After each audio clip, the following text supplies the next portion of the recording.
Assalamualaikum warahmatullahi wabarakatuh. Perkenalkan, nama saya Atfalin Zahra. Saya dari program studi Pendidikan Bahasa dan Sastra Indonesia tingkat 2 kelas B. Di sini saya akan memberikan tentang pengetahuan ya dari klausa dan juga kalimat. Yang mungkin kalau teman-teman berbicara tentang klausa mungkin ada beberapa yang sudah paham. Dan untuk kalimat mungkin semua orang sudah tahu ya kalau kalimat ini memang biasa kita gunakan untuk berkomunikasi dengan orang lain. Nah, untuk itu di sini saya akan coba menjelaskan apa sih arti sesungguhnya dari klausa dan juga kalimat. Di sini saya akan memberikan beberapa pembahasan nih. Yang pertama adalah pengertian dari klausa. Lalu apa saja sih jenis-jenis dari klausa? Selanjutnya pengertian dari kalimat. Lalu jenis-jenis kalimat dan apa sih itu intonasi kalimat? Pembahasan yang pertama adalah pengertian klausa. Klausa sendiri adalah satuan sintaksis berupa runtutan kata-kata berkonstruksi predikatis. Artinya di dalam konstruksi itu ada komponen berupa kata atau frase yang berfungsi sebagai predikat dan yang lain berfungsi sebagai subjek, sebagai objek, dan sebagai keterangan. Selain fungsi predikat yang harus ada dalam konstruksi klausa ini, fungsi subjek boleh dikatakan bersifat wajib ya, sedangkan yang lainnya bersifat tidak wajib atau satuan gramatikal yang berupa kelompok kata sekurang-kurangnya terdiri atas subjek dan predikat dan berpotensi menjadi kalimat. Jadi teman-teman ya, kalau klausa ini memang suatu gabungan dari kata yang terstruktur dari subjek, objek ataupun keterangan dan juga predikat. Nah, jadi bisa dikatakan sebagai klausa kalau mempunyai beberapa unsur tersebut. Tapi yang paling penting adalah harus ada subjeknya supaya suatu klausa ini bisa untuk dipahami. Nah, biasanya kalau klausa ini yang paling sedikit adalah terdiri dari dua kata ya. Pembahasan selanjutnya adalah jenis-jenis dari klausa. Nah, klausa ini yang pertama dibedakan berdasarkan pada strukturnya. Yang pertama adalah klausa bebas. Adalah klausa yang mempunyai unsur-unsur lengkap ya. Strukturnya terdiri dari subjek dan predikat dan bisa menjadi suatu kalimat yang utuh.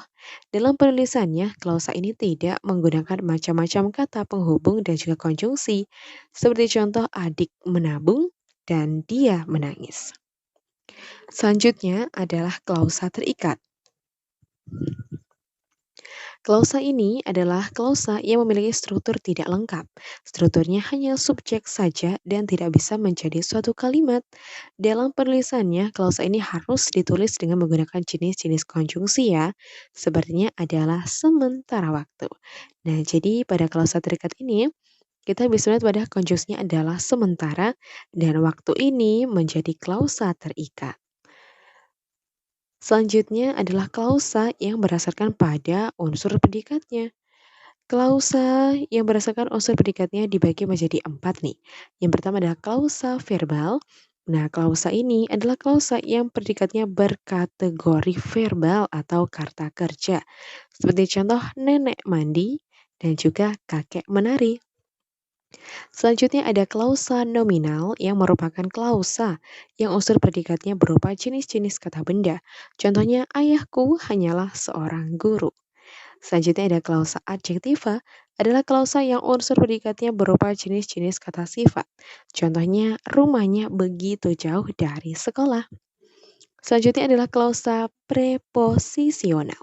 Merupakan klausa yang menjadikan jenis-jenis kata depan ya. Seperti contohnya nenek di kamar dan juga dia dari Medan. Selanjutnya, saya akan memberikan apa sih arti dari kalimat itu? Mungkin teman-teman sudah sangat sering mendengar yang namanya kalimat ya. Nah, jadi arti sesungguhnya kalimat adalah kumpulan kata yang setidaknya terdiri atas subjek dan juga predikat. Kalimat pun dapat terbentuk dari satu klausa maupun beberapa klausa dan susunan kata-kata yang teratur yang berisi pikiran yang lengkap serta satuan bahasa yang secara relatif berdiri sendiri. mempunyai pola intonasi final, dan secara aktual ataupun potensial terdiri atas klausa.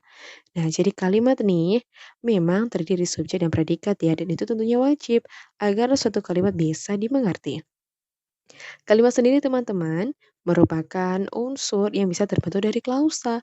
Nah, klausa sendiri kan tadi sudah disebutkan ya, bahwa klausa ini terbentuk juga dari subjek, predikat, objek, ataupun kata keterangan. Maka dari itu, suatu kalimat ini bisa juga terdiri dari beberapa klausa yang tentunya bisa dipahami. Dan selanjutnya Alia akan bicarakan nih beberapa jenis kalimat. Yang pertama ada kalimat inti dan non-inti. Kalimat inti biasanya juga disebut kalimat dasar, adalah kalimat yang dibentuk dari klausa inti yang lengkap bersikap deklaratif, aktif, atau netral, dan juga afirmatif. Selanjutnya adalah kalimat tunggal dan kalimat majemuk. Perbedaan kalimat tunggal dan kalimat majemuk ini berdasarkan banyaknya klausa yang ada di dalam kalimat itu. Kalau klausanya hanya satu, maka kalimat tersebut disebut kalimat tunggal. Kalaupun klausanya di dalam sebuah kalimat terdapat lebih dari satu, maka kalimat itu disebut kalimat majemuk. Jenis kalimat yang ketiga adalah kalimat mayor dan kalimat minor. Perbedaan kalimat mayor dan kalimat minor dilakukan nih berdasarkan lengkap dan tidaknya klausa yang menjadi konstituen dasar kalimat itu. Kalau klausanya lengkap nih sekurang-kurangnya memiliki unsur subjek dan predikat, maka kalimat itu disebut kalimat mayor. Kalau klausanya tidak lengkap nih, entah hanya terdiri dari subjek saja, predikat saja, objek saja, ataukah keterangan saja, maka kalimat tersebut disebut sebagai kalimat minor.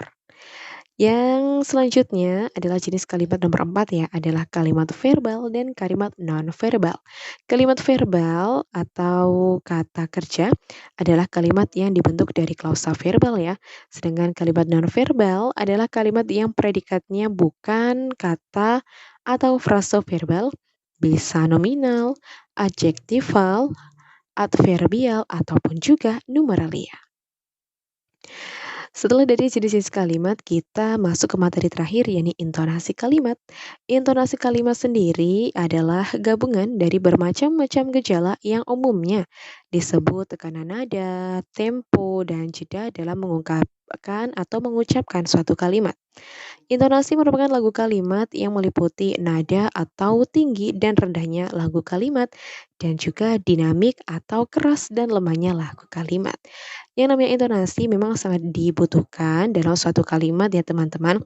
Apalagi saat kalian mengucapkan kalimat itu secara langsung kepada orang lain atau halayak ramai.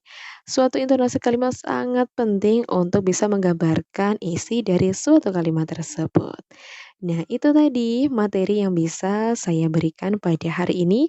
Tentunya saya berharap nih, semoga materi yang saya berikan bisa bermanfaat untuk teman-teman semua. Untuk teman-teman yang menyukai video ini, jangan lupa untuk di-like.